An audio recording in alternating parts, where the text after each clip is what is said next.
And welcome everyone. This is Rachel Lang. I'm the Outreach Director for NCGR, and I am here today with Georgia Stathis. Hello, Georgia. Welcome. Hello, Rachel. Okay. So hi, thank you.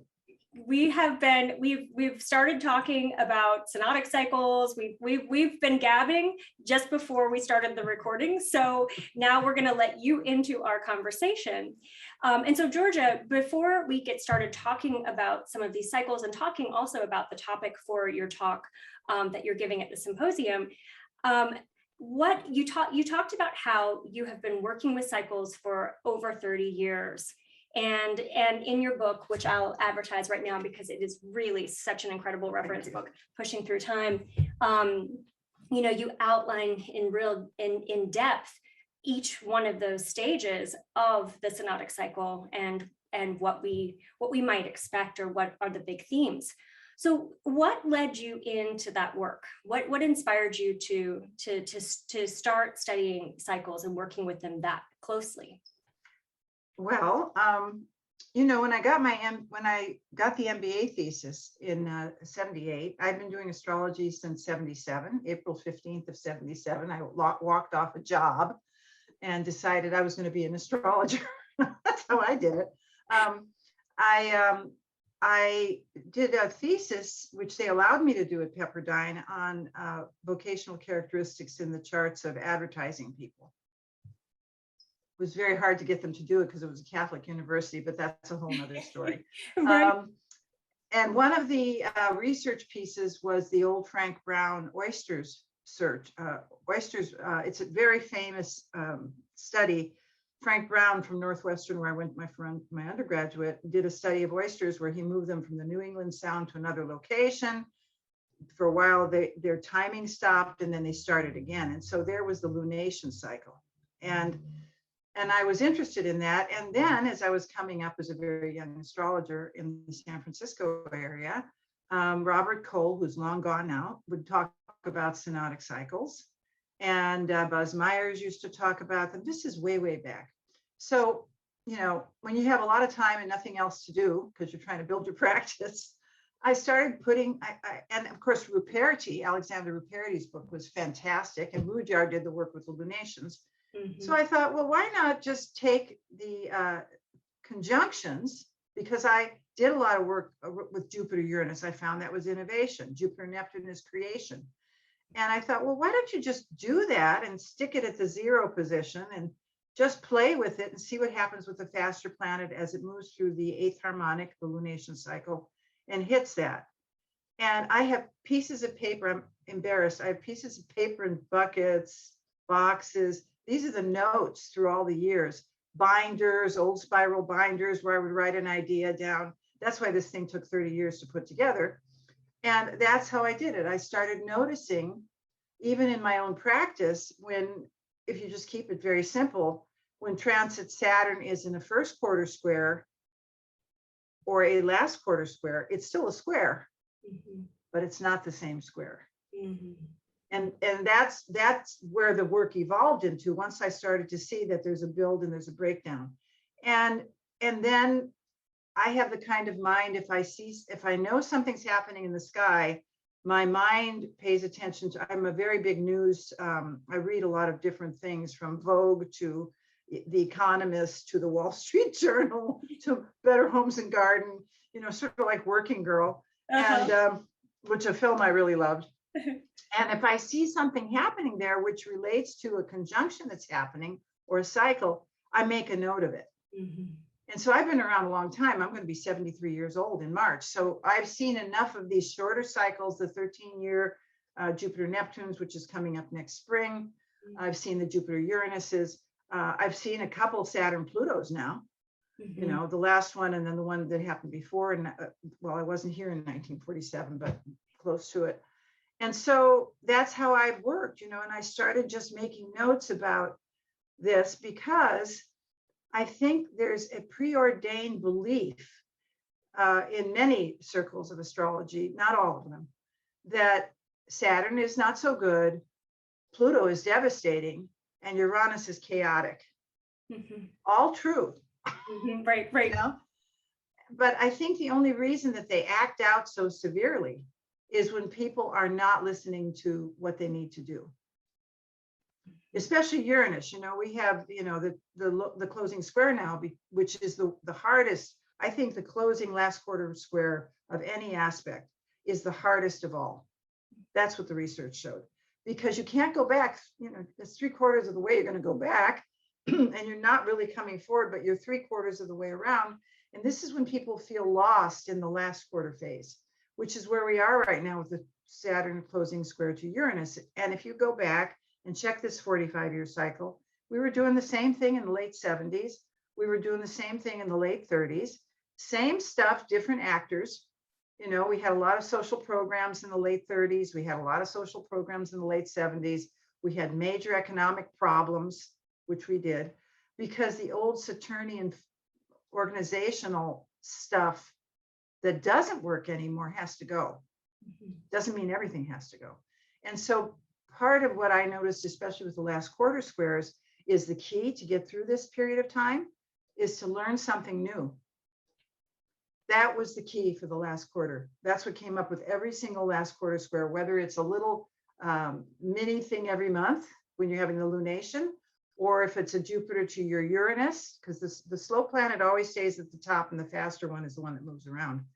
And that is what gets people through it. That's the key.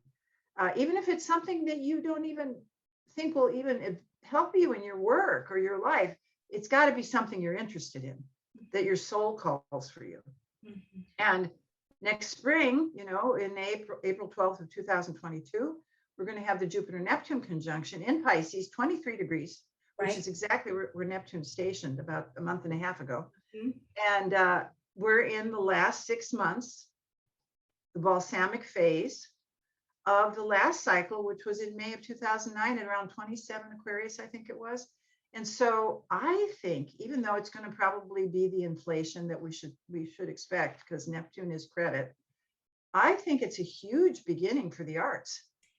Yeah, I've been thinking that too. And spirituality, we have spirituality, emergence of magic, which is what happened in the 1800s. The last time Neptune was in Pisces, we had the rise of spiritualism and the theosophical movement sprung from that. So but going back to what you were saying about how that could, because you do a lot of work with financial astrology as well, and looking at market trends. So do you think there's a relationship between like looking at inflation or looking at in the past, have Neptune and Jupiter synodic cycles related to different shifts in the markets? Well, I don't think it's that one. I think it's the Saturn Uranus, actually. That's a lot of work was done in the early 30s. James Mars Langham did a piece. I have an article if anybody ever wants a PDF of it, where he did research on the 8th harmonic and Saturn Uranus, because Uranus is cycles and Saturn is the structure. So, obviously the markets are changing, because we're not just doing markets now, we're doing a 24-hour markets. We've got crypto coming in, cryptocurrencies coming in, which is going to change the game, even though I'm not real. I just did a currency workshop last night, and I've done this for years. I tell people be cautious about cryptocurrency, because there's a lot of holes in cryptocurrency. I think there could be a lot of scams with Jupiter Neptune too. I mean, let's be realistic. But I do know, for example, Broadway, and my background was theaters at Northwestern. I studied theater and acting and costuming and speech. And I always loved musicals. I know that sounds hokey, but I have been really watching this Broadway situation where they went dark the last 2 years because of the pandemic. That's very Jupiter moving into the last quarter square of Neptune. Right. But now, all of a sudden, they're opening up again. 4 just opened up today, I think, on Broadway. And there's all of a sudden, they have the channels that do Broadway shows. And they're doing shows like Hadestown, which is all about mythology, right? I mean, they're doing some really crazy, wacky, wonderful stuff out there. And so I do think, and I think because we had this pandemic, because people were at home, we had to bridge a gap. You got the HBO streaming going on, where you had films going into your house. See, this is what happens. This closing square between Saturn and Uranus is devastating, as we saw. But it's only devastating to the people that refuse to change. Right. you know, and that's when Uranus, for example, starts to act out. You're getting the rumbles, you know, it's like you've been married for 30 years and you've been unhappy the whole time, and you know you should get out, or you've been in a business partnership for 30 years and it rumbles and rumbles. Somebody comes along magically, you know, that you think's going to change your life, the Uranian, right? The catalyst. Yeah. You get out of the situation thinking that that's forever, and it's not. They were just the catalyst. So why didn't you listen to the rumble before it happened? You know, and that's what this is about, the closing square between Saturn and Uranus for investments, for markets. I think the issue of debt will be profound. I do think it will be. And the last time Jupiter was conjoined in Neptune, on Neptune in Pisces, you know, because it comes back every 13 years. But the last time it conjoined in Pisces was right before the Civil War. You know, when they were doing things, funny money, the Confederate money, you know, the currency stuff. And that's the part that, you know, okay, it's going to happen. It means people will have to change and get smart. But I do feel that if you look at your chart and look to see where Jupiter and Neptune was conjoining in May of 2009, whatever new creative thing you started at that point, you're finishing up. And Jupiter and Neptune is going to come along now at 23 Pisces. Where's that happening in your chart, or your business chart, or your family's chart? What houses do those planets rule? That's where the new birth is. And the balsamic phase, which I found in my research, which is interesting. People always say the new phase is when things start. The new phase is the balsamic phase. This is when everybody's sitting on the eggs and they're about to hatch, you know. And I've seen that. I saw that, for example, an example, Steve Jobs' chart. You know, he was a Pisces. He died too young, and he was not exactly the nicest guy, but he had a great idea, and he was born with a Jupiter-Uranus balsamic. And I've seen that a lot in people who are extremely creative. So this is a very creative, edgy opportunity cycle right now, but you have to pay off your debt. You know, otherwise things blow up in your face. I think we're going to have higher taxes, of course, because we have to pay for all of this. I think we will see with Jupiter, Neptune conjoined a lot more madness, because Neptune is the god of ecstasy and madness, which in a way may finally have us work with mental illness as a real viable thing that needs funding as much as, you know, the pandemic or, you know, cancer or whatever. Absolutely. And I do think, and it's a 23 Pisces, which is the last 10 degrees of Pisces, which is a Scorpio decadent, which makes it even more intense. So, you know, there's sweet and there's sour here. Yeah. And I think we're even seeing that with the use of psychedelics in therapeutic models. That's very, very good. Thank you for bringing. They're using this again. They were using it in the 50s and 60s. They were using LSD. Cary Grant was using it, you know, and they are bringing it back. In fact, I think there's a course at CIIS in San Francisco. Kathy Coleman was our president at Kepler, and her husband was Ralph Metzner. And she told me that she'd been working with a program there in San Francisco where they're beginning to work with, they're even starting to work with trauma. And I just heard this on the weekend from a therapist friend of mine, because they're finding that trauma is stored in the DNA. That's what they're finding out now, which would be interesting to do it to charts of trauma families, you know, to see what that looks like. But one specialist that works with men who have had sexual trauma is working with microdosing and psilocybin now to help people move through this. So, you know, these are all, it's all new stuff, but it's good, you know, it's just still percolating. It's still under the surface. And I think as the population dies off, and the truth is the old people like myself, we're all going to die, you know, and we're going to go, right? And the younger people who have more technological savvy, I think at some point, I hope I see it, we'll have 3-dimensional astrology where you can walk into your computer like a CAD program and walk through your chart. I've been dreaming of, I've been dreaming about this and ways to create holographic models or holographic images of this working, because also because astrology is going to change now that we're discovering all these new galaxies.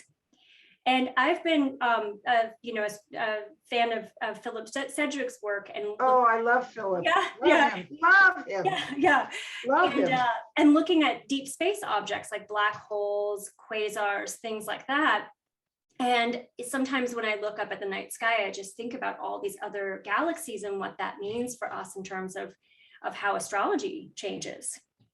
Well, I do think we're going to see that. I mean, I think it's 2032, which sounds like it's far away, but really is only almost a little over 10 years. The Saturn-Uranus conjunction will be at 29 degrees of Gemini. And I think, this is my view, since this pandemic showed up around the last quarter square between Saturn and Uranus, and all these kids were kicked out of school, and had to do homeschooling, and now they have hybrid teaching. I think because because of crisis,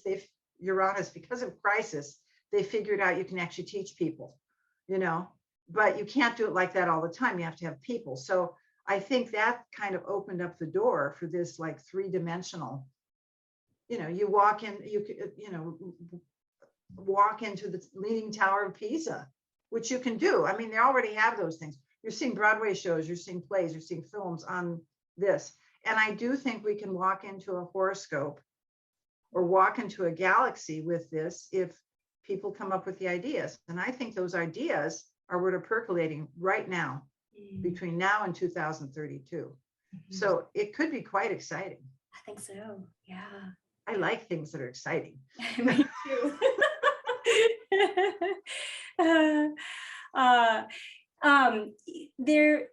So for your talk for the symposium, you're going to be discussing these cycles, and do you want to talk a little bit about you've given us a few little tidbits of what you'll be speaking about, but is there anything you'd like to say about what you'll be discussing? Well, I think there's a lot, it's funny that you're asking me this, because I was looking at my notes this morning for this lecture, and I've got 3 different things I've done in the last 3 months that I need to incorporate, because I do want to talk a little bit about the changing currencies. I will be talking about that, virtual currency versus real fiat currency. I'll be talking about that. I'll be talking about the creative process in people's charts. I'll be talking about some of the historical things that have happened before, because I really think it's important to kind of see not only the negative that happened, but some of the positive things that came out. Because what will happen many times when you get these cycles returning, the same things come back. They just come back in a very different form. And so that's what I like to do, is I like to bring the past and say, well, what about this as an alternative to this? And so those are the kinds of things I'm going to be talking about. I can't exactly tell you the whole thing yet, because it's still percolating in my mind. And I'm one of those people that is an incubator right till the last week. You're right. I'm going to be honest, because I have a lot of work this year. But yeah, and I'm going to talk a little bit about the late 70s, and I'm going to talk a little bit about the late 30s. I may talk a little bit about film, because that's my background, film and theater. And I think it's important for people to know about these things. I think as an astrologer, we need to be interested in a lot of different things, not just astrology, because that's how you serve your people. Right. When they come to you. Our job, I had a wonderful teacher tell me when I first started. I started out studying esoteric astrology. She said that the purpose of an astrologer is to validate someone's subjective experience. And I always remembered that. And I think our job as Uranians is to go outside the box. So therefore, we need to know a lot of different things about a lot of different things, and bring in just some crazy idea. It's amazing if you bring in an idea, suddenly they go, oh, I didn't think about that. Right. That's our job. It's kind of like the wizard who, there's the spark. That's our job. It's not our job to change them. It's our job to give them ideas. And so that's what basically I'm going to be doing in our class, is giving people ideas. Beautiful. Oh, I'm so excited. I can't wait to hear what you have to say and to experience those new ideas. I hope it'll be fun too. I think it will. We need to have a little fun. That's the folks, anybody who's listening to this interview, stop being so depressed. I know. Yeah. It's that's one of the things as we were planning this symposium, it's like we need a party, we need, like bring back the joy, which I think that's Jupiter Neptune. I was just joy. gonna say, I think that's Jupiter back in, and we saw that a little snapshot of it when Jupiter entered Pisces just Yes, we did. Very astute, very, very astute for that 6 weeks. We saw it. Yep. There also might be more fish too. I'm just going to say that. And maybe they'll come up with some ideas about water. Yes. I do think actually we're going to have more rain in the spring. I mean, right now I'm in my California house because I haven't been able to go back to my St. Petersburg house. And we don't have any water here. And I think, this is my feeling, I could be wrong, with the Jupiter Neptune in Pisces, I think we're going to have an El Nino next year. Water, a lot of water. So, which we need, except we may have too much of it. That's the other thing. I'm not a weather person, but. Yeah, and with Uranus and Taurus too, we'll see a direct relationship between anything that's happening in water, in air signs. Everything directly affects the earth or creates shifts or changes in the earth. So I do think that Jupiter sextile Uranus will be better next year. It'll be a little nicer balance. And I just did my new, it just came out this week, the 22 cheat sheet, which shows all the retrogrades, ingresses, shadow positions, eclipses. And I noticed that every time Mercury retrogrades this next year, 4 times it's happening in 2022, it starts in an air sign, it goes back to an earth sign. And when it goes direct, it's trining Pluto and Uranus. Wow. So that was, to me, that's a good piece of information. That's positive. Yeah. I saw that, and we will need that, I think, next year, because we're having the nodes, the eclipses in Pisces and not Pisces, in Taurus and Scorpio. Uranus will be on the North Node, which is good for ideas, but also a little chaotic. But Saturn will be squaring these nodes, which means there'll be an anchor point in there. But it is interesting that the Mercury goes direct in Earth all through next year, trine Pluto. So, that to me is somewhat hopeful. Yeah, very much so. We're the ideas we're thinking about this year, we can manifest them next year.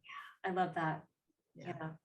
It does seem like and there's so much emphasis on creating new structures. That's we have to, because structure is really important. You can't get rid of structure, but that's Uranus Saturn, or Saturn to Uranus, is the structure that doesn't work breaks, but the structures that work stay. Because Saturn's very streamlined. I think Saturn, when it expresses itself, I have a lot of Saturn. Maybe that's why I'm fairly comfortable with it. I think Saturn gets you right down to the important, anchor, minimal, what you need. It streamlines you. And that's what's happening right now. And, good therapy is get rid of closet clothes, get rid of stuff in your house. I mean, this is a really good thing to do while you're going through this closing square, is just let go of what your old life was about. I have in my garage, when I drive in, I've got this little blackboard. I've got these 3 sayings that I always tell myself. And the one that is on the top is, the space for what you want is already filled with what you're settling for instead. That is so good. I feel like this is going to be a tweet. I'm going to tweet this for NCGR. That is so good. And it's such that encapsulates the spirit of the Saturn-Uranus square. That's right. Yeah. It's the space for what you want is being, the space for what you want is being, I just said it. See, I read it every day. Filled. The space for what you want is already filled by what you're settling for instead. And settling for instead, that's when Uranus gets crazy. Yeah. That is I think that's a good note to end on, as a just a dose of inspiration for anyone who's still holding on to any structures or relationships or situations in their life that they're settling for.